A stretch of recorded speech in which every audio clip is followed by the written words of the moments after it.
Creating work in a garden is such a good spring point for creativity. So I think having such a rich environment to start with, well, personally gets my brain thinking about what I could do, how I could work with that environment. My name is Gemma McKenzie Booth. I've created 2 works, Sporangia and Natural Artificial Seedpods.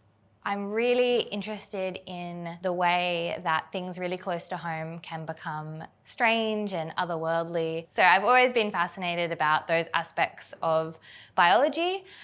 With Sporangia, I crocheted a work using wire. I'd never done crocheting or anything like that when I was young, and then decided that after lockdowns, I don't have an artist studio anymore. I work from my apartment, and so being creative with materials like crocheting with wire is a way that I can make art inside my apartment without burning my house down. The title Sporangia came from some internet trolls through seaweeds and I guess opening up the door to things that we're still finding out about nature, that while there have been scientists working on these things, there is still so much unknown.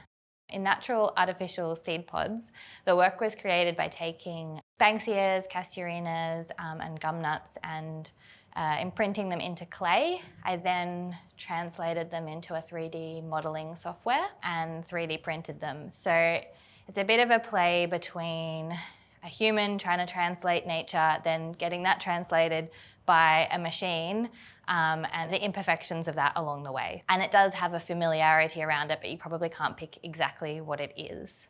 One major challenge was my 3D printer broke about halfway through the project. Of course, I'd printed all the small, easy ones first as a test, and I had these large pieces left. Thankfully, a good friend of mine, Kit Fair, has a 3D printer. Then he put it into his computer and he's like, that's about 8 days of solid printing. And I was like, yes.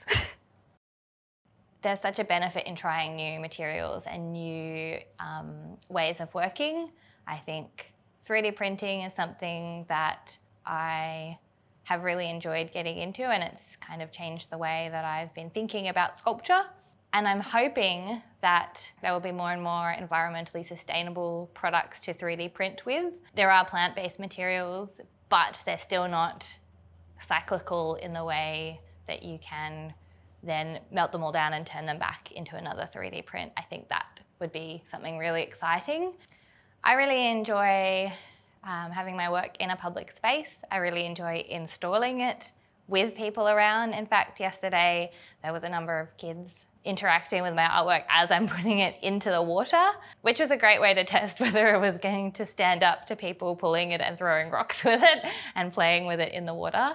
I think there's a lot of fear about bringing young families around art because they might mess it up or break it and they might get yelled at by the security guard at the museum.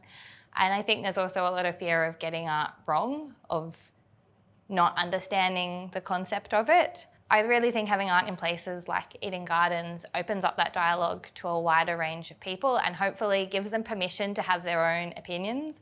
If someone looks at an artwork and thinks it reminds me of licorice all sorts, I think that is just as valid as a really complex philosophical view on the artwork, and I think we should welcome all those opinions because after all, once the artist has made the work and put it out in the world, our job is done. It's then for the public to interact with that and take from it what they want.